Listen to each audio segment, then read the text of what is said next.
lot more drawings. I'd say most of these are pretty simple at the beginning. This one was made on Sunday of last week, so, you know, take that however you want.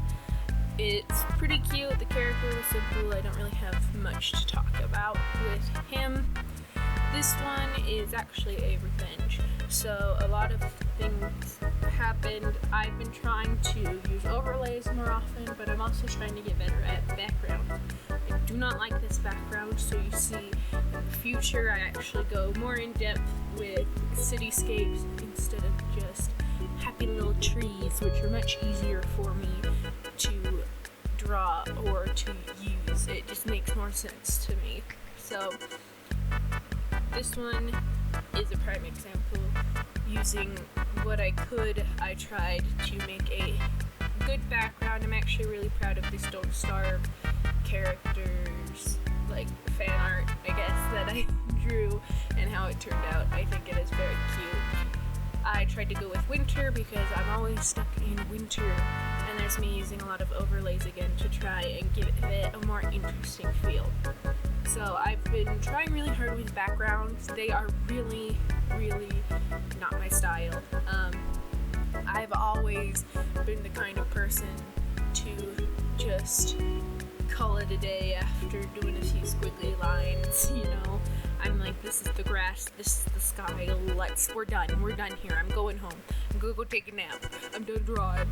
But as time has gone on, I've realized that I honestly need to learn what the heck I'm doing. So I've been using a lot of references. Color palettes are very frequent. This one is actually based off of a cute urban Japanese aesthetic. Like, that's what I googled and that's what happened. This one actually is my favorite of the week, I'd have to say. I don't know, it just turned out super cute. It's simple, but it still has layers. I also drew it while playing Dungeons and Dragons, so that's all I can really think about when looking at most of these pictures. They all, I think, turned out fairly cute in their own way. I was a little more simple, I feel like, for character drawings. Like, there's more characters just standing in front of an abstract background in certain places because, man, I don't know, I was just a little tired from last week, and I don't want to push myself too much. Again, just like last week, every character's owner will be linked in the description for ArtFight if they have any other types of social medias. I will also link them there, but most of them don't usually link their other information. I do really like, I think, all of people's channels. I really like all these characters. Most of them I wouldn't dream of making because that's just kind of not my aesthetic. This one, I was trying to make a character for someone else, and then Satan overtook the phone, which is why I'm getting a new phone, because I can't really do much for satanic possession of phones. So as you can see, this happened last week too for one character, and we're going to cut that one short. So this next one actually involved 3 characters. 2 were unwanted posters because I really wanted something different, I guess. I accidentally, not accidentally, but I just thought it would be interesting to have wanted posters because apparently these characters are all in gangs or assassins.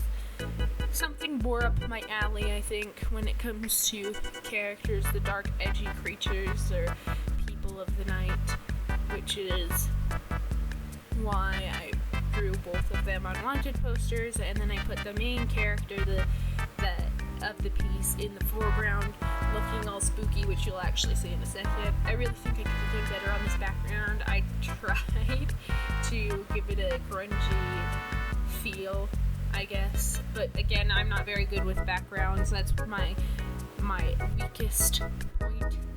Any background, see, part of me just wanted to be like, here's a line, I'm done.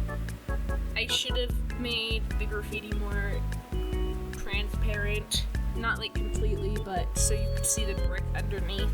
I don't know why I didn't think of that until like today, but it is something that if I were to do a drawing like this again in the future, I would definitely change. This one was a copy of the YouTuber style Lavender Town, because the character, I talked to the creator of the character, and she was actually based off of, or inspired by, I should say, Lavender Town's characters from her comic. So it was really neat. I got that vibe, and I ended up trying to replicate the style. I think some parts I did good on, some parts could have been better, but I think overall it was super cute.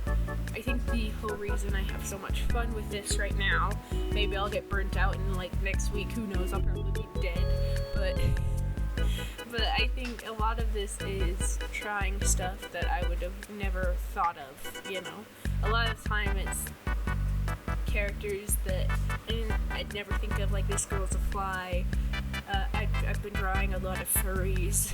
I usually draw people I feel like are my strong suit over animals.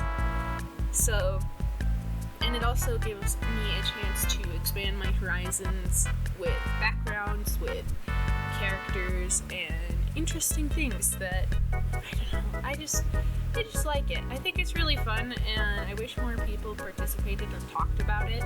It's really just inspiring to see all these young and experienced artists creating some stories, and they don't get talked about very much. So anyway, thank you guys so much for watching, and I'll see you next Saturday for week